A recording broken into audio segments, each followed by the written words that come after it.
පින්වතුන් හැමදෙනාම සාදුකාරය පවත්වමු.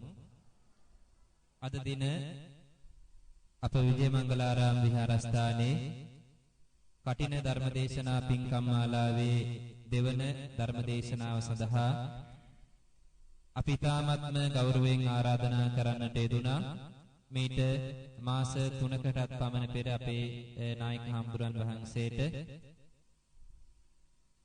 මොනටුව ලුණාව බෝධිරාජාරාමාධිපති කොළඹ විශ්වවිද්‍යාලයේ සිංහල අධ්‍යනාංශයේ මහාචාර්ය අගලකඩ සිරිසුමන නායක හම්බුරන් වහන්සේට අපේ නායක හම්බුර අපගේ ආරාධනාව බොහොමත්ම කාරුණිකව බාරගෙන මෙම වර්ෂයේදී මේ ධර්ම දේශනාව සඳහා වැඩම කරන්නට යෙදුණා.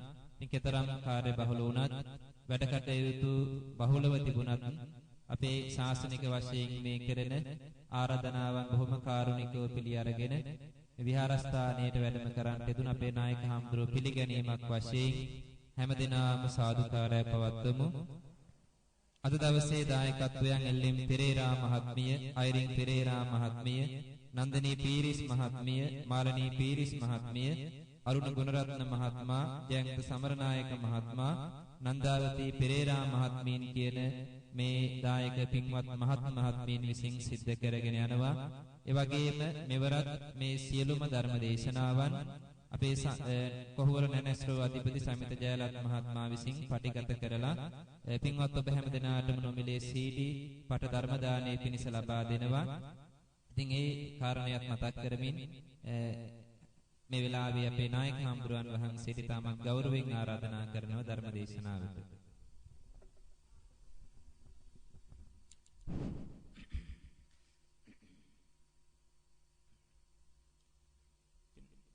සාදු කියන්නේ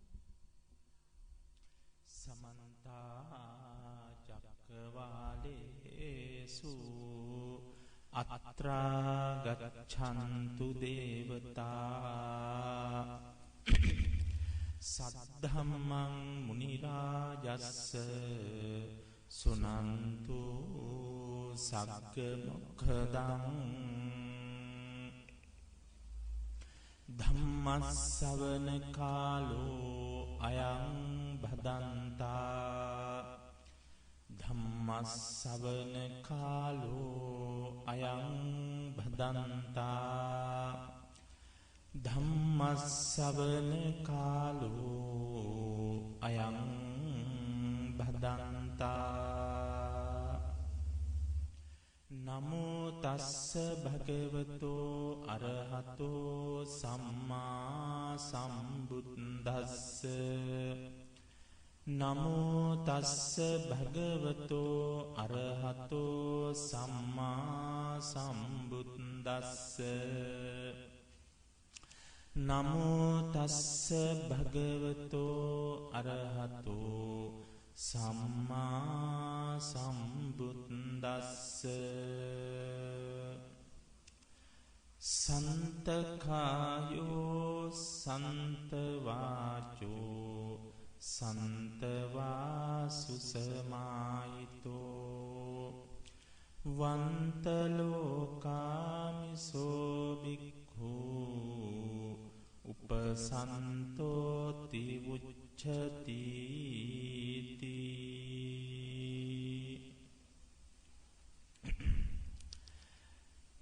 අති ගෞරවාර්හ නායක මහින්පාණන් වහන්සේ අනිකුත් විහාරස්ස මහා සංඝරත්නයන් අවසර 2013 වස්සාන සමයෙහි විහාරස්ථානයෙහි ධර්මදේශනා මාලාවෙහි අද එක් දවසක් මම හිතන්නේ ඔබ මේ විහාරස්ස දායකයන් වශයෙන් බොහොම පුණ්‍යවන්ත වාසනාවන්ත පිරිසක් කටින පින්කම කේන්ද්‍ර කරගෙන අගනා දහම් දෙසුම් රසක් ශ්‍රවණය කරන්නට අවකාශ සලසාගෙන තිබෙනවා. එක විදියකින් කල්පනා කරලා බැලුවහම කොයිතරම් වාග්යක්ද අපට මේ කාල පරිච්ඡේදයේ එකම එක දවසක්වත් මෙවැනි සන්ධ්‍යාවක පන්සලේ ඉඳගෙන බුදුන් වැඳලා පිරිත් කියලා ඒ කටයුතු වල යෙදෙන්නට අවස්ථාවක් නැහැ. ලබන පෝය වෙනතුරු දිනපොත පිරීලා හැම රැයක්ම සමහර විට එක දවසට දෙතුන් පළක දහම් දෙසුම් සිදු කරන්නට සිද්ධ වෙලා තියෙනවා. හැම පන්සලකම හොඳ ශ්‍රාවක පිරිසක් කටිනය මුල් කරගෙන දහම් අහනවා, ධර්ම ශ්‍රවණය කරනවා.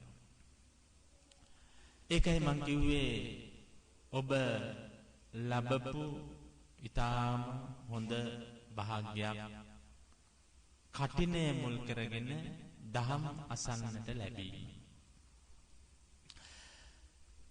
කටින පින්කම තේරවාදී බුදු සසුනේ බුදුහාමුදුරුව අපට උගන්වපු ඊටාම වැදගත් පින්කමක්, ශ්‍රේෂ්ඨ පින්කමක්. මේ තරම් ජනතාව සහභාගී වන වෙනත් පින්කමක් නැති තරම්, මේ තරම් අසිරිමත් විදියට එකම කාලයක හැම පන්සලකම මෙවැනි පින්කම් වලට දායකත්වය ලබා දෙන වෙනත් කිසිම පින්කමක් නැහැ කටිනය හැර. කටින පින්කමක් කරගන්න දායකයන්ට අවකාශ සැලසෙන්නේ තමන්ගේ ආරාමය තුල ගුණවන්ත යතිවරයන් වහන්සේලා වැඩ සිටිනවා නම් පමණයි. පන්සලක් තියෙන නිසාම කටිනයක් කරන්න පුළුවන් වෙන්නේ නැහැ. ඒ නිසා බුදුරජාණන් වහන්සේ දේශනා කළේ බුද්ධ පුත්‍රයන් වහන්සේලා සිටින්නට ඕනේ දායකයන්ට කටිනයක් කරගන්න. එහිදී ඒ බුද්ධ පුත්‍රයන් වහන්සේලා කවරාකාර විය යුතුද? කටිනයක් කරගන්න දැන් ඔබ දන්නවනේ කටිනය යනු නොසෙල්වෙන කුසලය. නොසෙල්වෙන කුසලය හොල්ලන්න බෑ. වෙන ඕන අකුසලයක් කුසලයක් සොලවන්න පුළුවන්. කටිනයේ කුසලය සොලවන්න බෑ. ඒක නිවන් දක්වා සැප විපාක දෙන පින්කම. අනිත් අකුසල යටපත් කරලා, අනිකුත් අකුසලයන් යටපත් කරලා, අහෝසි කරලා කටිනය තමන්ට සසර පුරා සැප විපාක දෙන පින්කම. එවැනි කුසලයක් නිසා සතර අපායට වැටෙන්න තියෙන දොරටුත් වැහෙනවා. අපි දන්නවා මේ ලෝකේ අපිට නොපෙනෙන භයානක අපාය හතරක් තියෙනවා. දුගතියට වැටෙන දොරටුත් වහ ගන්නවා. එතකොට දුගතියට වැටෙන දොරටුත් වහ ගන්නවා නම්, නිවන දක්වා සැප විපාක දෙනවා නම්, අකුසල කර්මවල බලයක් නැති කරනවා නම් කොයිතරම් වටිනා කුසලයක්ද කටිනය. මේ ඔබ මහන්සි වෙලා කරන්නේ ඒකයි. බලන්න මේ තරම් දායකත්වයක් දෙන වෙන පින්කමක් පන්සලේ තියෙනවද කියලා. වෙන ඕන පින්කමක් කරන්න පුළුවන් භික්ෂූන් වහන්සේලා නැතුව. මල් පූජාවන් අහස උසට, පහන් පූජාවන් 84000, බෝධි පූජා, බුද්ධ පූජා, තෙසැත්ත ඥාන පූජා, ඕන දෙයක් භික්ෂූන් නැතුව කරන්න පුළුවන්. හැබැයි කටිනය භික්ෂූන් නැතුව කරන්න බෑ. නිකම්ම නෙවෙයි උපසම්පන්න භික්ෂූන් සිටින්න ඕනේ. අන්න ඒ නිසා බුදුරජාණන් වහන්සේ කටිනයක් සිදු කරගන්න දායකයන්ට ආනිසංස සිද්ධ කරගන්න නම් බොහොම උපශාන්ත භික්ෂූන් වහන්සේලා වාසය කරන්න ඕනේ තමන්ගේ ආරාම. ඒ උපශාන්ත භික්ෂුවකගේ ස්වභාවය බුදුහාමුදුරුවෝ පෙන්වනවා. ඒකයි මම මාතෘකා කළේ. සන්තකායෝ සන්ත වාචෝ සන්තවා සුසමාහිතෝ වන්ත ලෝකා මිසෝ භික්ඛෝ උපසන්තෝති උච්චති. බුදුරජාණන් වහන්සේ තමන්ගේ ශිෂ්‍ය පුත්‍රයන් වහන්සේලා කවරාකාර විය යුතුද කියලා කරපු හොඳම අර්ථකථනය. ධම්මපදයේ භික්ඛුවග්ගය. බලන්න සන්තකායෝ කයින් සංවර වූ කායික සංයමය ඇත්තා වූ සන්ත වාචෝ වචනයෙන් සංවර වූ වාචසික සංයමය ඇත්තා වූ සන්ත කායෝ සන්ත වාචෝ සන්තවා සුසමාහිතෝ ශාන්ත වූ සිතක් ඇති ශාන්ත වූ කයක් ඇති ශාන්ත වූ වචනයක් ඇති ශාන්ත වූ සිතක් ඇති යම් කිසි මහාන කෙනෙක් භික්ෂුවක් මේ ලෝකේ ඉන්නවා නම් වන්ත ලෝකා මිසෝ භික්ඛු ඒ භික්ෂුව ලෝකාමිෂයෙන් දුර වෙලා නම් ලෝකාමිෂය කියන්නේ ඔබ ගිහි ඇත්තන් විසින් විඳින ලබන ආමිෂ ඒ සියලු ඇවතුම් පැවතුම් වලින් මිදිලා නම් උපසන්තෝති උච්චති. එවැනි භික්ෂුව උපසාන්තේකයි කියනු ලැබේ බුදුහාමුදුරන්ගේ වචනය. එතකොට බලන්න භික්ෂුවන් බුදුහාමුදුරෝ තමන්ගේ බුද්ධ පුත්‍රයන් වහන්සේලා පිළිබඳව කරන ලද ඉතාම හොඳම අර්ථකථනය තමයි මේ.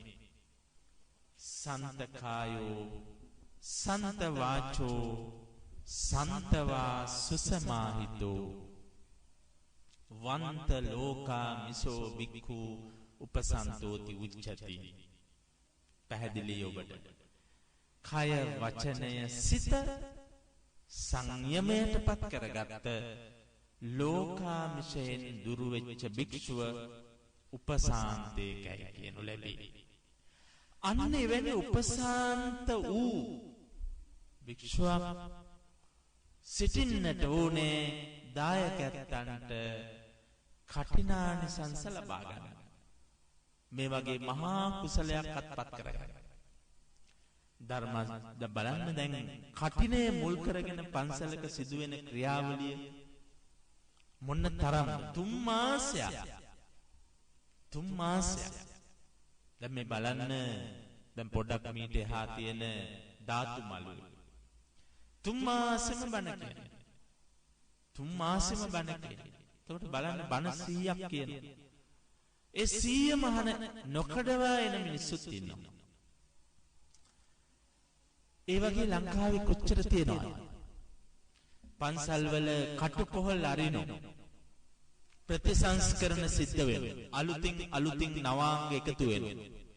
කැඩිච්ච බිඳිච්ච තැන් හදන හුණු ටික ගන්න. කොච්චර මිනිස්සු පින්කම් කරගන්නවද කටිනේ මුල් කරගෙන? ඒ නිසා එවැනි දේවල් දායකයන්ට කරගන්න ලැබෙන්නේ උපසාන්ත වූ භික්ෂුන් වහන්සේලා ආරාමයක වාසය කරනවා නම් පමණයි. ඒ නිසා මම ඔබට අද කියා දෙන්න කල්පනා කළේ මා දන්නේ නැහැ ගිය අවුරුද්දේ මොන දේශනාවද කළේ කියා. ඊට පෙර අවුරුද්දෙත් මම වැඩි බව පොඩි හාමුදුරුවෝ මතක් කළා. අවුරුදු දෙකක් ඔබට දහම් දෙසලා තියෙනවා. මං හිතුවා අද දවසේ ඔබට මෙවැනි පින්දහම් කරගන්න හේතු භූත වෙන උපශාන්ත වූ භික්ෂුවකගේ ස්වභාවය පැහැදිලි කරත් හොඳයි. හාමුදුරුවෝ ගැන ඕන තරම් දන්නවා. හැබැයි බුදුරජාණන් වහන්සේ කොහොමද දේශනා කළා තියෙන්නේ භික්ෂුව ගැන? දැන් හොඳම අර්ථකථනය මම ඔබට භික්ෂු වගේ මේ ඉදිරිපත් කරනවා. මේ අර්ථකථනය වඩාත් පැහැදිලි කරන හොඳ සූත්‍රයක් තියෙනවා මජ්ක්‍ධිම නිකායේ චාතුම සූත්‍රය. චාතුම සූත්‍රය. ඒක තමයි මම දැන් ඔබට විග්‍රහ කරන්නේ. හොඳට අහගන්න. ඔබට මේ සූත්‍රය හොඳට විග්‍රහ කරගත්තාම ඇත්තටම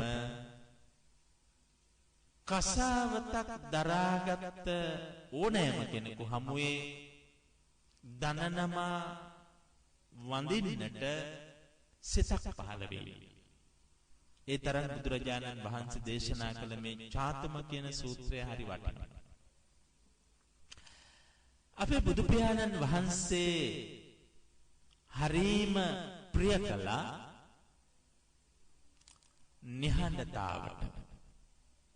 නිහඬතාවට, නිශ්ශබ්දතාවයට. එක දවසක් කොසල් රජතුමා බුදුරජාණන් වහන්සේත් එක්ක විශාල සෙනගක් ඉන්න වෙලාවේ බුදුහාමුදුරුවෝ ළඟට පැමිණියා.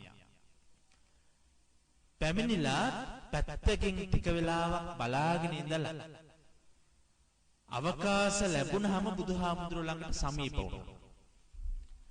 සමීප වෙලා බුදුහාමුදුරන්ට කියනවා බුදුරජාණන් වහන්සේ මම මේ රාජ්‍යයේ මහා රජු.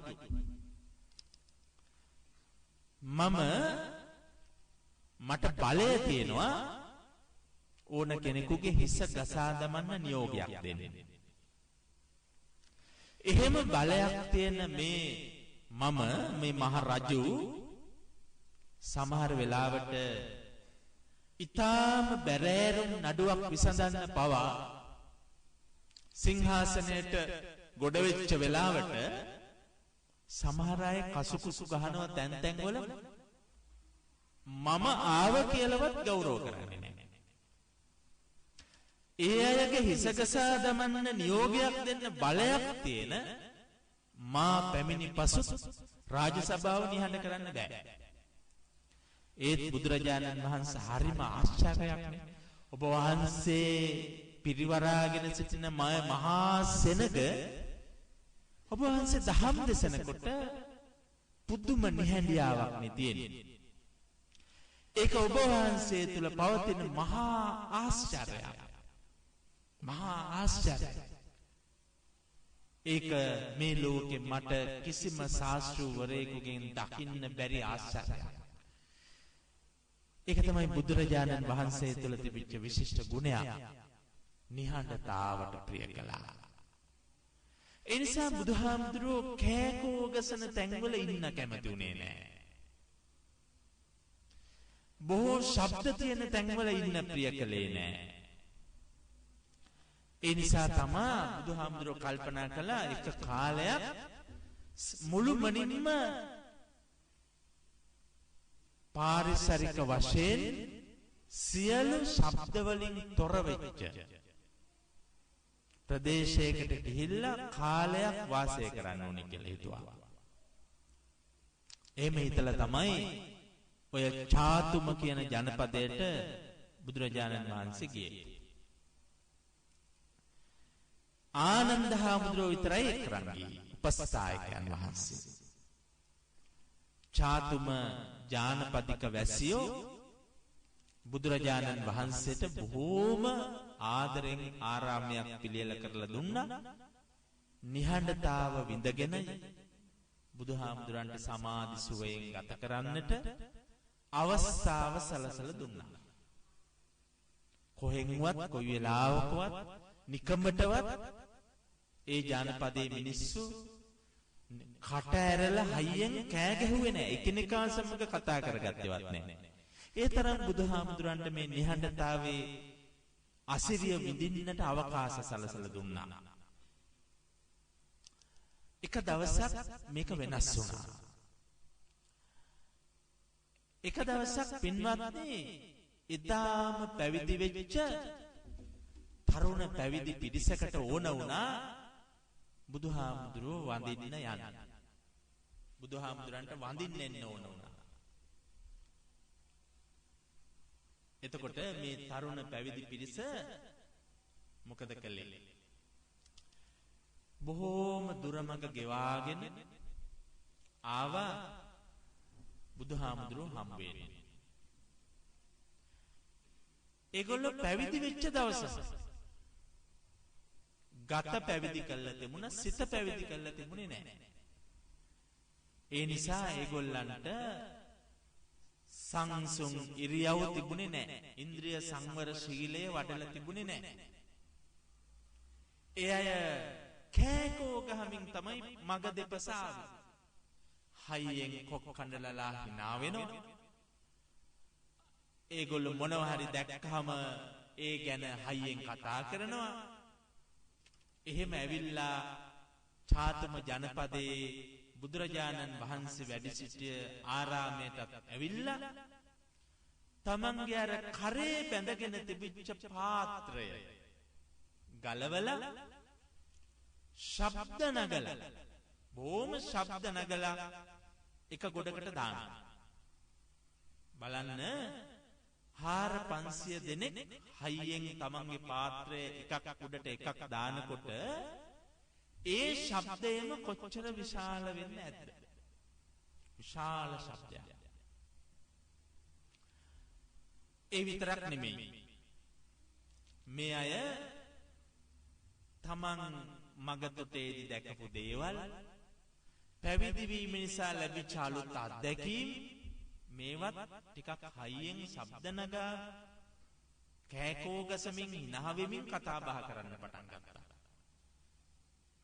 එතකොට බුදුරජාණන් වහන්සේට මෙතෙක් කාලයක් විඳපු නිහඬියාවේ සමාධිය නැති වුණා.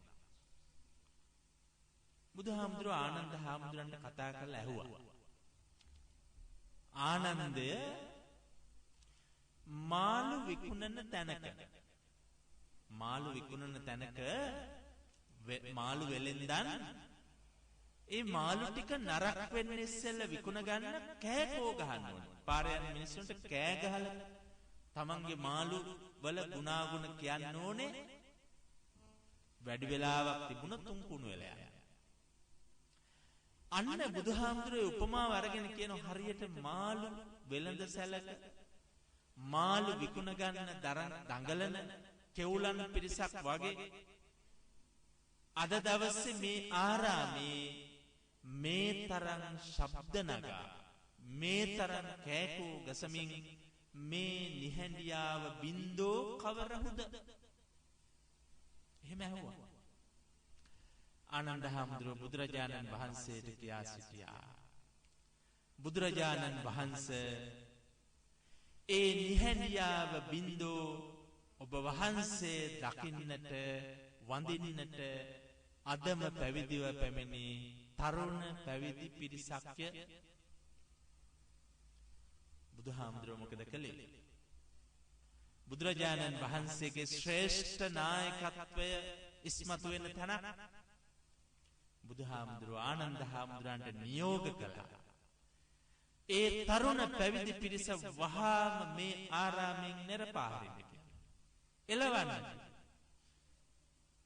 එන්න දුන්නේ නෑ සමීපයට. වඳින්න දුන්නේ නෑ සමීපයට. ඒක තමයි විනය. ශාසනික විනය. ඒ නිසා බුදුහාමුදුරුවෝ ඕන්ට අනුකම්පාවක් කළේ නෑ. ඒ ගමන මොකද උනේ? ආනන්ද හාමුදුරුවෝ නියෝගය කළාම සේරම භික්ෂුන් වහන්සේලා අර පාත්‍රා ගොඩෙන් පාත්‍රයේ එක එක අරගෙන ආපහු කරේ ගැට ගහගෙන බිම බලාගෙන කඳුළු පුරවාගෙන එකිනෙකා දෙසවත් නොබලා ආපහු යන්න ගියා. දැන් ජනපද වැසියන්ට හරි පුදුමයි. කෑකෝ ගහ ගහ ආපු හාමුදුරුවරු ටික යනකොට බිම බලාගෙන අඬනවා. කඳුළු පුරවාගෙන. ඉතින් ජනපද වැසියෝ ඇහුවා ඇයි ඔබ වහන්සේලාට මොකද වුනේ? ඔබ වහන්සේලාට මොකද්ද මේ වුනේ? හාමුදුරුවෝ කිව්වා බුදුහාමුදුරුවෝ අපි එළෙව්වනේ. එළව ගත්තනේ. අපට වඳින්න දුන්නේ නැහැනේ. දැන් ජනපද වැසියෝ මොකද කළේ? ඒගොල්ලෝ කිව්වා නෑ ඔබ වහන්සේලා යන්න එපා. යන්න එපා. ඔහොම ඉන්න. ජනපද වාසීන් ටික ඇවිල්ලා බුදුහාමුදුරන්ට කිව්වා බුදුරජාණන් වහන්සේ අපිට ඔබ වහන්සේගෙන් ප්‍රශ්නයක් අහන්න තියෙනවා.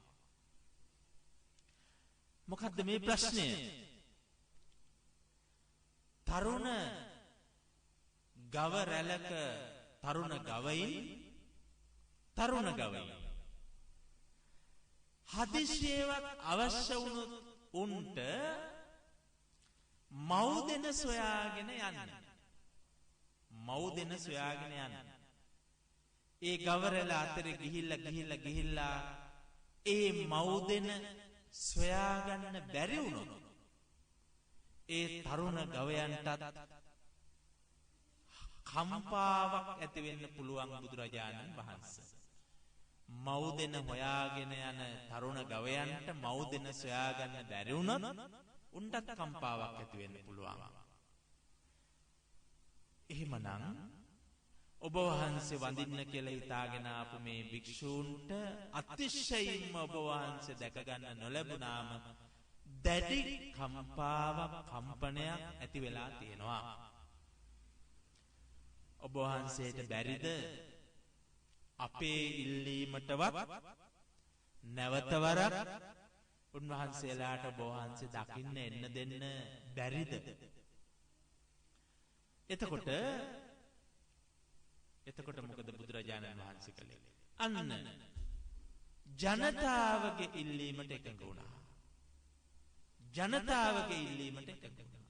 එහෙම එකඟ වෙලා ඉඩ දුන්නා ඒ තරුණ භික්ෂූන් වහන්සේලාට ආපහු සැරයක් ඇවිල්ලා බුදුන් වඳින්න. එතකොට නම් අර කලින් වගේ කෑකෝ ගහ ආවේ නැහැ. හරිම හිමින් නිශ්ශබ්දව නිහඬව ඇවිල්ලා එකිනෙකාගේ කරේ තිබුණු පාත්‍ර ගලවලා එකම තැනක තියන්නේ නැතුව තැන්වල නිශ්ශබ්දව ගලවලා හිමින් තැන්පත් කළා. එකිනෙකා ඇවිල්ලා එකත් පස්ව බුදුරජාණන් වහන්සේට නමස්කාර කරලා පැත්තකින් වාඩි වුණා. දැන් සියලු දෙනාම එහෙම ඇවිල්ලා නිශ්ශබ්දව බුදුහාමුදුරන්ට වැඳලා වාඩි වුණා. ඔන්න ඊට පස්සේ බුදුහාමුදුරුවෝ මොකද කළේ? මහණෙනි,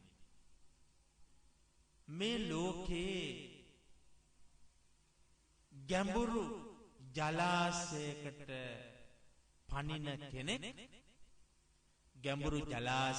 පනින කෙනෙක් ඒ ජලාශය පිළිබඳව බිය 4ක් ඇති කරගන්නවා කියලා කිව්වා. ගැඹුරු ජලාශයකට පනින කෙනෙක් ඒ ජලාශය පිළිබඳ බිය 4ක්. මොනවද ඒ බිය? රළ බිය, කිඹුල් බිය, සුලි බිය සහ මත්ස්‍ය බිය. බිය 4ක්. මේ බිය 4 හඳුනා නොගන්නා ජලාශයකට පනින කෙනෙක් නැසෙනවා, වෙනසෙනවා. මතක නේද මීට සති 3කට පෙර බණ්ඩාරගම ප්‍රදේශයේ සරසවි ශිෂ්‍යෝ ටිකක් මාතරදී රුහුණ විශ්වවිද්‍යාලයේ සරසවි ශිෂ්‍යෝ ටිකක් පළවෙනි අවුරුද්දේ කලමනාකරන පීඨයේ විභාගේ වුණාය කියලා සන්තෝෂයට මොකද කළේ? විශ්වවිද්‍යාලය ඉස්සරහා තියෙන මහා සාගරය පැන්න ගිහිල්ලා මුහුදට විභාගේ ඉවර වීමේ සතුට. පැනපු අයගෙන් 3 දෙනෙක් ආපහු ආවේ නැහැ. 2 දෙනෙකුගේ මృత ශරීර තමයි ආපහු ආවේ. 3 වෙනාගේ මృత ශරීරයක්වත් ආවේ නැහැ. බලන්න ගැඹුරු ජලාශයකට පනින කෙනෙක් එහි තියෙන බිය හතර අවබෝධ කර නොගැනීමෙන් කොච්චර මේ රටේ ජල විපත් වෙනවද? අපි කොච්චර අහනවද? චාරිකාවල යන අය, වැව්වල නාන්න යන අය, ඔයවල් වල නාන්න යන අය ගැඹුරු තැන අවබෝධ කරගන්නේ නැතුව ඒකට පැනලා වෙනසෙන අවස්ථා කොච්චර තියෙනවද? මේ අය ඕන තරම් යාත්‍යකින් විඳපු අය. රාලබිය, කිඹුල්බිය, සුලිබිය, මත්ස්‍යබිය, බිය හතරක්. කවුරු හරි කෙනෙක් ගැඹුරු ජලාශයකට පනිනකොට රළ තියෙන්නේ මෙතන කියලා තේරුම් ගත්තොත් ඒ රළින් බේරෙන්න පුළුවන්. කිඹුලන් ඉන්න තැන කොයිබද කියලා තේරුම් ගත්තොත් ඒ කිඹුලන්ගෙන් බේරෙන්න පුළුවන්. කිඹුලන් ඉන්න තැනට දැන් මාතර නිල්වලා ගඟ කිඹුලන්ගෙන් ගහනවා. පෞගේ කාලේ කොච්චර මිනිස්සු නිල්වලා ගඟේ කිඹුලන් දැහැගෙන ගියාද? දැන් කවුරුවත් අරන් යන්නේ මෑත කාලේ මං හිතන්නේ අවුරුද්දක විතර කාලේ කවුරුවත් මට ආරංචි විදියට රැගෙන ගියේ නැහැ. මොකද මිනිස්සු දන්නවා දැන් මෙතන කිඹුලා ඉන්නවා. මෙතන කිඹුලා ඉන්නවා. මුහුණවත් සෝදන්න, කකුල් දෙකවත් සෝදන්න බහින්නේ නැහැ. ඒ නිසා ජලාශයට බහින්නේ නැහැ. කිඹුලා නැති තැන සොයාගෙන ගිහිල්ලා තමයි ඒ අය දිය නාන්නේ, ඒ වගේ දේවල් කරන්නේ. ඒ නිසා බේරිලා එනවා. ඒ නිසා කිඹුලන් ඊළඟට සුලි ජලය එක තැන සමහරට ගැඹුරු තැන්වල කරකැවිලා පාතාලයට අරගෙන යන තැන් තියෙනවා. වැව්වල බිසෝ කොටු තියෙන තැන්වල, සොරව් තියෙන තැන්වල ඒ මහා භයානක සුලි තියෙනවා. ඒ සුලියකට අහුනොත් වෙනසෙන්නේ. ඒ නිසා ජලාශයකට බහින කෙනෙක්, පනින කෙනෙක් සුලිය කොහෙද කියලා තේරුම් ගන්න ඕනේ. ඊළඟට සමහර වෙලාවට අපේ ජලාශවල නැති වුණත් මුහුද හෝ නැත්නම් අපි දන්නවා අර පැරණි ඉතිහාසයේ සංදේශ කාව්‍යවල එහෙම තියෙන්නේ රාජධානි වටේ ඔය කෝට්ටේ රාජධානිය වටේ දියාගල් තිබුණා. ඒ දියාගල් වල බිහිසුණු මත්ස්‍යෝ දාලා තිබුණා. සීගිරිය වටේ තිබුණ ජලාශයේ මහා කාශ්‍යප රජතුමා ආක්‍රමණිකයන්ගෙන් බේරෙන්න ඒ ජලාශයට ඡණ්ඩ මත්ස්‍යෝ දාලා තිබුණා. පැන්නොත් තුන්ගෙන් බේරෙන්න බෑ.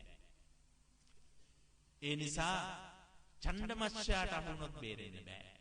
ජලාශයකට බහින කෙනෙක් උන් ඉන්න තැනත් ටිකක් බලන්න ඕනේ. ඉතින් බුදුරජාණන් වහන්සේ මේ ජලාශයේ උපමාව අරගෙන භික්ෂුන් වහන්සේලාට දේශනා කරනවා, මානෙනි පැවිදි වුණාය කියලා කියන්නේ මොකක්ද? පැවිදි වුණාය කියලා කියන්නේ මේ ගැඹුරු ජලාශයකට පැන්නා වාගේ කියලා හිතන්න. ගැඹුරු ජලාශයකට පැන්නා වාගේ කියලා හිතන්න. එතකොට මේ ශාසනය නැමැති ගැඹුරු ජලාශයේ රළබිය තියෙනවා, කිඹුල්බිය තියෙනවා, සුලිබිය තියෙනවා, මත්ස්‍යබිය තියෙනවා. තේරුම් ගත්තේ නැති වුණොත් වෙනසෙනවාමයි. වෙනසිලා නැති වෙලා යයි. ඒ නිසා මහානකම රැකගන්න, පැවිදිකම රැකගන්න, භික්ෂුත්වය ආරක්ෂා කරගන්න නම් අද පැවිදි වූ ඔබ මේ කියන උතුම් කරුණු හතර වටහා ගන්න ඕනේ කියලා බුදුහාමුදුරෝ දේශනා කළා. ඉතින් මේ පැවිද්ද දන්නේ නැනේ මොනවද ශාසනය නැමැති ජලාශේ රළ, කිඹුල්ලු, සුලි, මත්ස්‍ය මොනවද කියලා දන්නේ නැහැ. බුදුරජාණන් වහන්සේගෙන් අහන මොනවද බුදුරජාණන් වහන්සේ රළබිය කියන්නේ? කිඹුල්බිය කියන්නේ? සුලිබිය කියන්නේ? මත්ස්‍යබිය කියන්නේ? එතකොට බුදුහාමුදුරෝ දේශනා කරනවා මහණෙනි ශාසනය නැමැති ජලාශයට පනින කෙනාට තියෙන පළවෙනි බිය රළ බිය මොනවද? ගුරුවරුන්ගේ අවවාද අනුශාසනා නැමැති රළ බියයි. ගුරුවරුන්ගේ අවවාද අනුශාසනා නැමැති රළ බියයි. දැන් බලන්න ඒක හරි වැදගත්. අපි අම්මල තාත්තලාගේ සෙනෙහසින් මිදිලා වෙනම තැනකට එනවා. වෙනම පරිසරයකට වටපිටාවකට එනවා. ආවට පස්සේ එතන අපිට අර අම්මගේ සෙනෙහස තාත්තගේ සෙනෙහස එහෙම එකක් නැහැ. එතන ඉන්නේ වෙනම අය ගුරුවරු එතන ඉන්නේ. තාත්තලා අම්මලා නෙමෙයි ගුරුවරු. ඒ ගුරුවරු අපිට අවවාද දෙනවා, අනුශාසනා දෙනවා, හොඳින් දෙනවා, දැඩිව දෙනවා. එතකොට ඒවාට අපි කීකරු නොවුනොත්, හික්මෙන්න බැරි වුණොත් මොකද වෙන්නේ? විනාශ වෙලා යනවාමයි. විනාශ වෙලා යනවාමයි. දැන් මට මතක් වෙනවා අපි කුංචි කාලේ ඈත ප්‍රදේශයක දෙනියාය ප්‍රදේශේ අපි පැවිදි වෙලා හිටපු තැන අපේ ලොකු හාමුදුරුවෝ උදේ පාන්දර අපට නැගිටින වෙලාවල් නියම කරලා තියෙනවා. ඒ වෙලාවල් වලට අපට නැගිටින්න බැරි වුණොත් හරි සැරයි. හරි සැරයි. මොකද්ද සැර? විදුලි බලය නැති අපේ ඒ පැරණි පන්සලේ ටෝච් එකක් පාවිච්චි කරන්නේ අපේ ලොකු හාමුදුරුවෝ. ටෝච් එකේ බැටරි කෑල්ලකම ගලවලා අරගෙන නිදා ගන්න තැනට ගහනවා. පළවෙනි කෑල්ලට අවදි වුනේ නැත්නම් දෙවෙනි කෑල්ලෙනුත් ගහනවා. අම්මලා තාත්තලාත් බැටරි කෑල්ල වලින් ගහලා තියනවද කවදාවත් දරුවන්ට? නෑනේ. නැගිටින්න පුතේ කියනවා, නැගිටින්න දුවේ කියනවා. නැගිට නැත්තම් නැගිටපිය කියනවා. නැගිටපිය පුතේ කියන මිසක් පැට්ටි කෑල්ලකින් ගහන්නවත් කොහොමිටකින් අනින්නවත් නැහැ. අන්න බලන්න වෙනස. දැන් ඒක හරි කරදරයක්. ගෙදර නම් මෙහෙම නැහැ. ඕන තරම් වෙලාවක් නිදන්න පුළුවන්. අම්මවත් තාත්තවත් අපිට මෙහෙම කළේ නැහැ. එහෙම සිතුවිල්ලක් ආවා නම් එදාම ගෙදර යනවා. එතකොට බලන්න ඔය වගේ ගුරුවරු අපිට මොනතරම් රළු පරළු කර්කශ අවවාද අනුශාසනාද මේ භික්ෂු ජීවිතය තුළදී ගුරුවරයෙකුගෙන් ලැබෙන්නේ. පාඩම් දෙන්න ඕන ටික දෙන්නම ඕනි. දැන් බලන්න ඔය උපසම්පන්න භික්ෂුවක් වෙනකොට ධම්මපදේ කටපාඩම් කරලා තියාගන්න වෙනවා. අර වෙනම පොතක් තියෙනවා සාමණේර බණ දහම් පොත කියලා. ඒ පොත කටපාඩම් කරලා තියාගන්න ඕනේ. පිරුවානා පොත කටපාඩම් කරලා තියාගන්න ඕනේ. ඉතින් කොච්චර අමාරුද? අද උදේ මේ කියනවා හෙට උදේ වෙනකොට මේ ටික කටපාඩම් කරලා දෙන්න ඕනේ. කොහොම හරි කරන්න ඕනේ. නකොලොත් දඬුවම. ඒක විඳින්න අමාරුයි. අන්න ඒක තමයි බුදුහාමුදුරුවෝ මේ කිව්වේ ශාසනය නැමැති ජලාශයේ ගුරුවරුන්ගේ අවවාද අනුශාසනා නැමැති බිය රළ බියක් වේ. තේරුම් අරගෙන ඉන්න. අවබෝධ කරගෙන ඉන්න. එතකොට අවබෝධ කරගන්න බැරි වුණොත් ගුරුවරයා කරදරයක් කියලා හිතනොත් දමල ගියා. කොච්චර යනවාද? ඒ නිසා රැකෙනවා නම් රැකෙන්නේ ඒ ගුරුවරයා දෙන කර්කශ රළු අවවාද අනුශාසනා වලට කීකරුණොත් විතරයි. ඒ කියන්නේ රළබිය තේරුම් ගත්තොත් විතරයි. ඊළඟට කිඹුල් බිය. මොනවද බුදුරජාණන් වහන්සේ ශාසනය නැමැති ජලාශයේ තියෙන කිඹුල් බිය. කිඹුලෙත් ඉන්නවා. ඒ තමයි කැප අකැපදී නැමැති කිඹුල් බිය. කැප අකැපදී. දැන් බලන්න ගිහි ඔබට තියෙන නිදහස මුළුමනින්ම අපි මේ කසාවතත් එක්ක අවුරගෙනනේ තියෙන්නේ. අවුරාගෙන. අපිට ඕන වෙලාවට පන්සලෙන් එළියට යන්න නැහැ. ඕන වෙලාවට වළඳන්න නැහැ. ඕන වෙලාවට නිදන්න නැහැ. ඕන විදියට දැන් මේ සිවුර පොරවන්න බෑනේ. එක පාරටම එහෙම බෑ. ඔය ඇඳුමක් ඇඳ ගන්නවා වගේ. මේක කසාවත පොරව ගන්න ඕනේ. ප්‍රත්‍යවේක්ෂාවක් කරන්න ඕනේ. පටිසංකා යෝනිසෝ චීවරං පටිසේවා. ඒ නිසා සිවුර පෙරව ගන්න බෑ ප්‍රත්‍යවේක්ෂාවක් කරන්නේ නැතුව. ඊළඟට දානෙ වළඳන්න බෑ ප්‍රත්‍යවේක්ෂාවක් කරන්නේ නැතුව. බැඳීම් ගොඩකින් මේ හික්මවල තියෙන්නේ. ඒ නිසා පින්වත්නි මේ හැමදේම කරදරයි කියලා හිතුණොත් අන්න කිඹුලට අහුණා වෙනවා. කැප අකැප කියලා දේ තේරුම් ගන්න බැරි වුණොත් ශාසනය රැඳෙන්න බෑ. කිඹුල් බියට හසු වෙලා වෙනසලා යනවා. ඒ නිසා බුදුරජාණන් වහන්සේ තරුණ භික්ෂූන්ට දේශනා කරනවා මහණෙනි කිඹුල් බියට අහු වෙන්න එපා. මේ විනය නීති රීති ටික ආරක්ෂා කරගන්න. ශාසනය බැබලෙන්නේ ඒකෙන්. භික්ෂුව බැබලෙන්නේ ඒකෙන්. ඒ නිසා ඒ දේවල් ටිකට ඒ කැප අකැප දේවල් ගැන අවබෝධයෙන් වසන්න කිව්වා. ඊළඟට තුන්වෙනුව සුලිබිය. හරිම වටිනවා. සුලි මොනවාද? සුලි කියලා කියන්නේ ඉන්ද්‍රිය සංවරය නැමැති සුලිබිය. ඉන්ද්‍රිය සංවරය. දැන් ගිහි ඇත්තන්ට එහෙම 아무තු ඉන්ද්‍රිය සංවරයක් බලාපොරොත්තු වෙන්නේ නැහනේ කවුරුවත්. දැන් බස් වලට එක ඉන්නකොට බස් එක නවත්තනොත් ටිකක් එහෙන්. ඔබට පුළුවන් නේ දුවල ගිහිල්ලා එල්ලෙන්න. හාමුදුරුවොත් බස් වලට ඉන්නේ. බස් එක නවත්තන එහෙන්. ගිහි ඇත්තු ටික දුවල ගිහින් එල්ලෙනවා.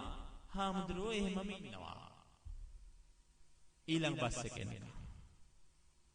දැන් සමහර වෙලාවට බස් එකට නැග්ගට පස්සේ සීට් එකේ වාඩි වෙලා ඉන්න කවුරුවත් හාමුදුරුවන්ට වෙන්නේ.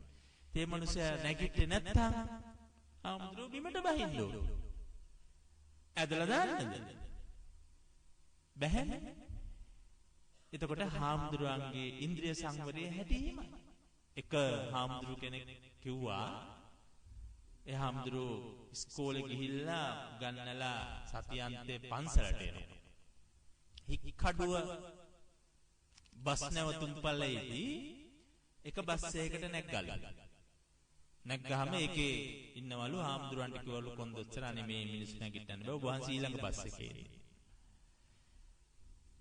ඒ හාමුදුරුවෝ ඊළඟ බස් එකෙත් මෙහෙම එක්කෙනෙක් හිටියොත්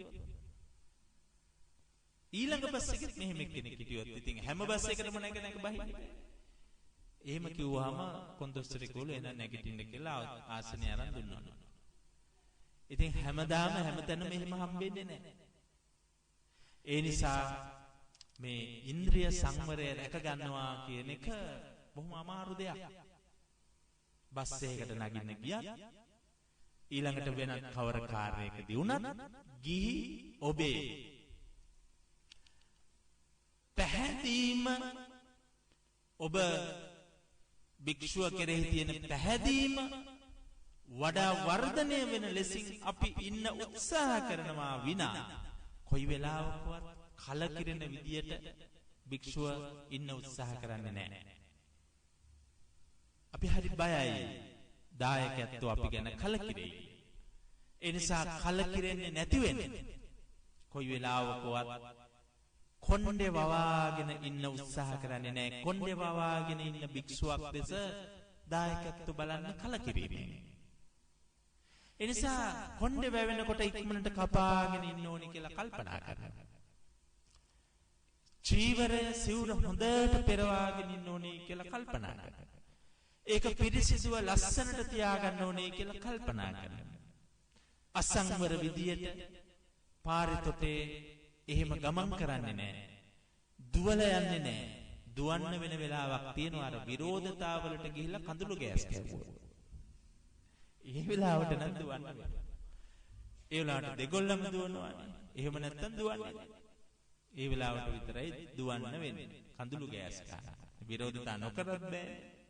මේ රට රැකිලා තියෙන්නේ ඒක නිසානේ. එහෙම නැත්නම් මේ රට රැකිලා තියෙන්නේ භික්ෂුවගේ කැපකිරීම නිසායි කියලා මම හිතනවා මේ රටේ ජාතිය පිළිගන්නේ. ඒ නිසා ඉන්ද්‍රිය සංවරය රැකගන්න. හතරවෙනි එක ඊටාම වැදගත් හතරවෙනි කාරණාව පින්වත්නි මත්ස්‍යෝ. ශාසනය නැමැති ජලාශයේ මත්ස්‍යෝ ඉන්නවා. භික්ෂුව වනසන.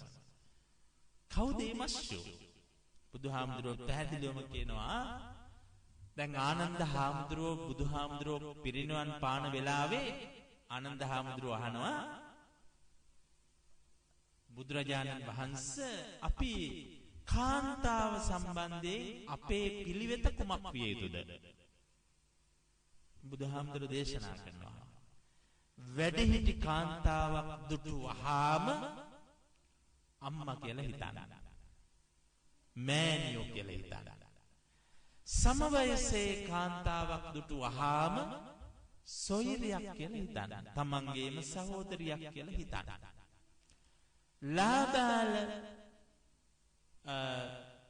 ගැහැණු දරුවෙකු දුටු වහාම ඒ දියණියක කියලා හිතන්න.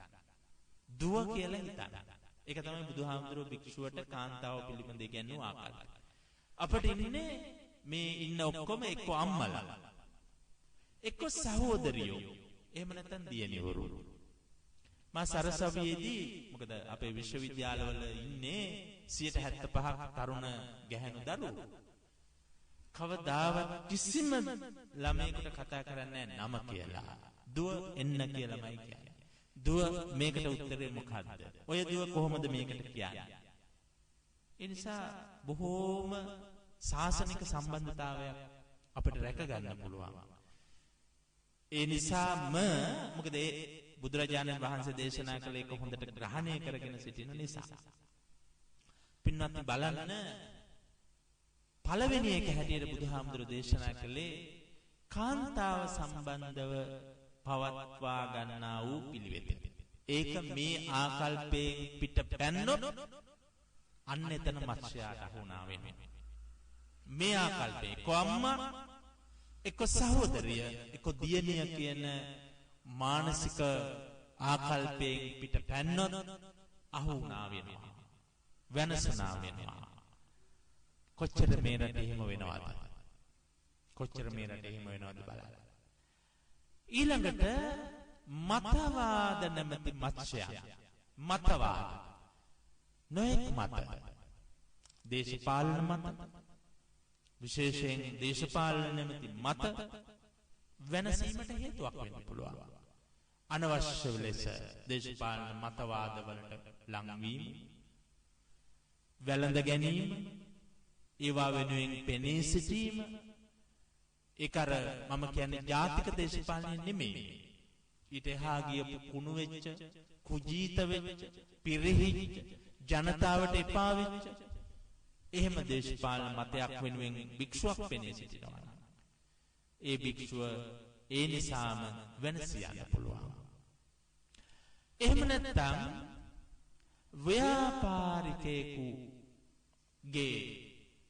ව්‍යාපාරිකයෙකු වෙන්න පුළුවන් මත්ස්‍ය වේශයෙන් තමන්ගේ වෙළඳ ගනුදෙනුවක් බවට පත් කරගන්න.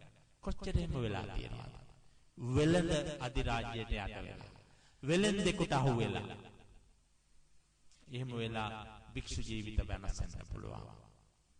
ඔක්කොටම වඩා අද වෙනසෙන ප්‍රධාන මත්ස්‍ය බලවේගය වෙලා තියෙන්නේ මොකක්ද දන්නවද? මේ අලුතෙන් එන තාක්ෂණික මෙවලම්. අපට පරිගණකය ඕනේ. අපට බෑ පරිගණක තාක්ෂණය නැති ලෝකයක අලුත් සමාජයත් එක්ක ඉදිරියට යන භික්ෂුව පරිගණක දැනුමින් පොහොසත් වෙන්නේ නැත්තම් ඒක ඕනේ. හැබැයි ඒක වෙනසෙන මාධ්‍යයක් බවට පත් කරගන්න හොඳ නෑ. ඒ වගේම දුරකථනය ජංගම දුරකථනය ඕනේ. sannivedanaya පහසු වෙලා. ඒක දායකයන් සහ භික්ෂුව අතරේ sannivedanaya කර ගැනීමට තමන්ගේ වැඩ කටයුතු කර ගැනීම අවශ්‍යයි. හැබැයි ඒක විනාශයේ උපකරණය බවට පත් කරගන්න ගියොත් විනාශ වෙනවා. ඒ වගේ තාක්ෂණික මෙවලම් වලට හසු වෙලා තමයි දැන් අලුත්ම පරම්පරාව වෙනසී යන්නේ. මට පුංචි නිදර්ශන කතාවක් ඒකට කියන්න තියෙනවා. ඒ කතාවෙන් දෙසුමහමාර වෙනවා. එක දවසක් අපේ පන්සලට මේ උදේ පාන්දර අපි නැගිටලා කේට්ටුව අරගෙන එනකොට ත්‍රිවිල් එකක කරුවලේම ආපු කෙනෙක් චූටි පොඩි හාමුදුරු දෙන්නෙක් ත්‍රිවිල් එකකින් පන්සල ළඟ බස්සලා ගියා. කොහෙන් ආවද මොකට ආවද කොහොම ගෙනල්ලා දෑවද මොකුත් දන්නේ නැහැ. හුඟක් වෙලාවට පන්සල් වලට එහෙම ගෙනල්ලා දාන්නේ බලු පැටවු පූස් පැටවු. ගෙවල් වලට වැඩි වුණාම මේ වගේ පොඩ්ඩක් ඇඳිරි වෙනකන් ඉන්නවා shopping එකකට දාගන්නවා වීසි කරනවා තාප්පෙක උඩට. කොච්චරේම සමහර දාසල දිනපතාම අපිට බලු පැටවු පූස් පැටවු පෙට්ටියක දාලා හොඳට අවුරලා තෑගි භෝග ගේන වගේ ගෙනල්ලා ගහක් මුලින් තියලා යනවා. ළඟදී එහෙම හොඳ වැඩක් කළා තිබුණා. දායක ඇත්තෙකුට. ලොකු පන්සල් වත්තක හාමුදුරුවෝ උදේ පාන්දර නැගිටලා අතුගගා යනවා. යනකොට ගහක් මුල පෙට්ටියක් තියෙනවා. පෙට්ටිය බලනකොට පෙට්ටිය ඇතුලේ පූස් පැටවු තොගයක්. ඉතින් හාමුදුරුවෝ මේ පූස් පැටවු අතගා එක එක බලනකොට මේක ඇතුලේ හැඳුනුම් පතක් තියෙනවා. මොකද අර එළි වෙන ජාමේ කාටත් හොරා කාටවත් පෙනේ දෝ කියලා බයෙන් ගෙනල්ලා මේක කරේ තියන් ඇවිල්ලා බිම තියනකොට සාක්කුවේ තිබුණු හැඳුනුම් පත ඒකට වැටිලා. ඉතින් හාමුදුරුවෝ අරගෙන බැලුවාම පන්සලේ ප්‍රධාන දායක මහත්තයා. බලන්න ඒ මහත්තයාටත් වැඩි වෙලා උදේ පාන්දර ගෙනත් දාලා ගිහිල්ලා. ඒක තමයි හොඳම නිදර්ශනය. ඉතින් ඒ වගේ අර පොඩි හාමුදුරු දෙන්නෙකුත් අන්නේ ක්‍රමයට දාලා ගියා ත්‍රිවිල් එකකින්. ඉතින් අපි අහුවා පොඩි හාමුදුරු කොහෙද යන්නේ මේ? මොකද ආවේ? මෙහෙ නවතින්න ආවා කිව්වා. මේ මගේ පන්සලේ නවතින්න ආවා කිව්වා. ඉතින් මම ඇතුළට එන්න කියලා අපේ පොඩි හාමුදුරුන්ට කිව්වා මේ දෙන්න එක්කරන් ගිහිල්ලා මූණ සෝදවලා දානමාන ටිකක් දීලා පැත්තකට අරගෙන අහන්න කොහේ ඉඳන් ආවද මොකට ආවද. ඉතින් ඒ පොඩි හාමුදුරුවෝ ලං වෙලා මූණ සෝදවලා දානේ දීලා කාමරේ නවතින්න දුන්නා වගේ කාමරේකුත් දීලා හිමින් ඇහවලු ඔබ වහන්සලා කොහේ ඉඳලාද මේ එන්නේ? මොකටද මේ ආවේ? කිව්වලු අපි අපේ පිරිවෙනෙන් පැනලා ආවා කියලා. පිරිවෙනෙන් පැනලා ආවා කිව්වා. කොහොමද පැනලා ආවේ? පාන්දරින් නැගිටලා කාටවත් කියන්නේ නැතුව තාප්පෙන් පාරට පැනලා චුට්ටක් දුර එනකොට බස් එකක් හම්බුනායි කිව්වලු. ඒ බස් එකේ අපි නැගලා ආවයි කිව්වා. ආවම මේ බස් එක මොකද මං ඉන්නේ මොරටුවේනේ මොරටුවෙන් බස් එක ඉවරයි. බස් එක මොරටුව විතරයිනේ එතනින් බස් එක යන්නේ නැහැ. හාමුදුරුවෝ එතනින් බැහැලා. බැලලා පාරේ ඇවිද ඉන්නකොට අර ත්‍රිවිල් මහත්තේ පොඩි හාමුදුරු දෙන්නගේ අහලා පොඩි හාමුදුරු කිව්වලු අපි කොහේ හරි පන්සලකට ගිහින් දාන්න කියලා. ඒගොල්ලෝ ගෙනල්ලා අපේ පන්සලේ දැම්මා. ත්‍රිවිල් මහත්තයා. ඉතින් අහගත්ත කොහේද කියලා පන්සල පිරිවෙන මොකද්ද කියලා අහගත්තාම ටෙලිෆෝන් නම්බර් එක හොයාගෙන කතා කරලා කිව්වා ඔන්න මේ පොඩි දෙන්නේ කොහේ ඉඳන් මෙහෙ ඇවිල්ලා ඉන්නවා. එතකොට තමයි මේ පන්සලේ අය දන්නේ දෙන්නේ අඩුයි කියලා. ඇයි මේ දෙතුන් මේ 30ක් 40ක් ඉන්න දැන දන්නේ නෑනේ ඉතින්. අඩු ගණන් ගන්නවද උදේට නෑනේ. එතකොට තමයි බලනකොට දෙන්නේ අඩු. ඉතින් අනේ ඔහොම තියාගන්න අපි ඉක්මනට එනවා කියලා පැයක් ඇතුළත එනවා කිව්වා. වාහනයක් අරගෙන ආවා. ඇවිල්ලා දැන් ඔන්න ලොකු හාමුදුරුවෝ එක්කවම අරගොල්ල හොඳටම බය වුණා යන්න නම් බෑම කියලා. ඒකන කමක් නෑ ඒ කියන්නේ දෙන්නේ නෑ. ඒත් ලොකු හාමුදුරුවෝ කියලා වඳින්න කියලා කිව්වම ගිහින් වැන්න. වැන්දාම දැන් ලොකු හාමුදුරුවෝ බලන්න ඉන්නවා. දැන් ලොකු හාමුදුරුවෝ කියනවා මට ඔබ වහන්සේට කියන්න ඕනේ මේ දෙන්න මොකද මේ ආවේ කියලා. හැන්දෑවට පන්සලේ ඕනම පන්සලක පිරිත් කියනවා. පිරිත් කියනවා. 7ට 7:00මාරට බුදුන් ඇඳලා පිරිත් කියනවා. අපි හැන්දෑවේ ඔක්කොම පිරිත් කිව්වා. වැඳලා බුදුන් ඇඳලා. දෙන්නේ කාවේ නැහැ පිරිත් කියන්නේ. අනිත් අයගෙන් ඇහුවම කිව්වා ඒ දෙන්නට උණ කියලා. උණ කියලා. මම ගියා ලොකු හරු කියන මම ගියා ඒ දෙන්නගේ උණ බලන්න. උණ බලන්න යනකොට උණ හැදිලා වගේ මෙහෙම තුවා දෙකක් ගැට ගහගෙන ඉන්නවා. දෙන්නම. ඉතින් උණ බලන්න දැන් තුවා බැඳගෙන ඉන්නකොට බැහැනේ. ඒ නිසා තුවා දෙක කැඩුවාම මොකද උනේ? මෙතන කන ළඟ දුරකතන දෙකක් තියාගෙන කනට කළා දුරකතන දෙකක් තියාලා ඒක පේනවට උණ හැදිලා වගේ බැඳගෙන අනිත් අය බුදුන් අඳින්න ගියාම මේ අය කාටද කතා කර ඉන්නේ? අහිංසක වැඩක්. ඒ හරිම අහිංසක වැඩක්. ඒ කියන්නේ මේ ලොකු අය කරන දේවල් දැකලා ඒකට ඇතිවෙච්ච උමනාව. මම මේ පොඩි අයගේ වැරද්දක් නෙමෙයි මේ සමාජයේ හැදිලා තියෙන හැටි. පාරට බැස්සත් ටෙලිවිෂන් එක බැලුවත් ලොකු අය කවර දිහා බැලුවත් ඔක්කොම වැඩ කරන්නේ මේකෙන්. ඉතින් ඒගොල්ලෝ කොහේ හරි හොයාගෙන. එතකොට ඕකට දෝෂාරෝපණ ගහලා එහෙම නෙමෙයි. ඒකට ඇයි මෙහෙම වැඩක් කරේ කියලා ටිකක් දැඩිව දෝෂාරෝපණයක් කරාය කියලා රැයිලි වෙනකන් නිදි වරාගෙන ඉඳලා උදේ පාන්දර පැනනවා. පන්සලෙන් පැනනවා. ඉතින් ඒක තමයි වැරද්ද. ඔන්න ඔය ඛේද වාචකය තමයි අද මත්ස්‍ය වේශයෙන් ඇවිල්ලා හුඟා මේ චරිත වනසන. ඒ නිසා ඔයනි බලවේග ගොඩක් තියෙනවා. ඒ නිසා පින්වත්නි දැන් ඔබ හිතලා බලන්න බුදුහාමුදුරුවෝ මේ චාතම සූත්‍රය අර භික්ෂූන්ට ඔය කරුණු හතර දේශනා කළ කිව්වා මහණෙනි පැවිද්ද හරිම වටිනවා. පැවිද්ද කියලා කියන්නේ තමන් පින් සිද්ධ කරගන්නවා විතර නෙමෙයි විශාල ලෝකයක් ඔබ නිසා පින් සිද්ධ කරගන්නවා.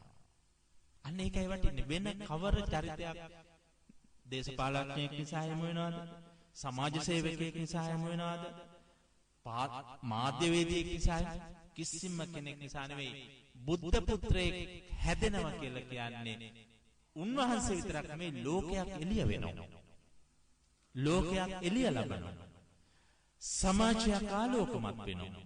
රටක් එළිය වැටෙනවා. ජාතියක් ගොඩනැගෙනවා. ඉතිහාසයක් සංස්කෘතියක් ශිෂ්ටාචාරයක් ගොඩනැගෙනවා. බුදුහාමුදුරේ ටික ඔක්කොම මේ පැවිද්දන්ට කියලා දුන්නා. ඒ නිසා මේ භික්ෂු ජීවිතය ගත කරනකොට අහුවෙන්න එපා රලබියට, අහුවෙන්න එපා කිඹුල්බියට, අහුවෙන්න එපා සුලිවලට, අහුවෙන්න එපා මත්ස්‍යයන්ට. එතකොට ඔබ පූජනීය උපසාන්තයෙක් බවට පත් වෙයි. ඒ උපශාන්ත බවෙන් බොහෝ දෙනෙක් සැනසෙයි කියලා කිව්වා. එතකොට මම ඔබට මේ ටික ඔක්කොම කිව්වේ කටිනය කරගන්න බෑ පන්සලක මෙන්න මේ බිය හතරට භික්ෂුන් අහුනොත් වෙනසෙනවා, නැති වෙනවා, පන්සල් පාළු වෙනවා. ඒ නිසා කටිනයක් කරගන්න පුළුවන් ඉන්නේ පන්සලක ඉන්න මේ හාමුදුරුවෝ මේ බිය හතර හොඳට තේරුම් අරගෙන භික්ෂු ජීවිතය හොඳින් ආරක්ෂා කරන නිසා. ඒ නිසා ඔබ දුස්සීලයි කියලා කවුරු හරි කියනවා නම් ඒ භික්ෂුවටත් වඳින්න. හේතුව කසාවතක් දරාගෙන සිටින එක ලේසි නෑ මේ සමාජ ක්‍රමය ඇතුලේ. ඒක විප්ලවීය වැඩක්. විප්ලවීය වැඩක් මේ සමාජ ක්‍රමය ඇතුලේ.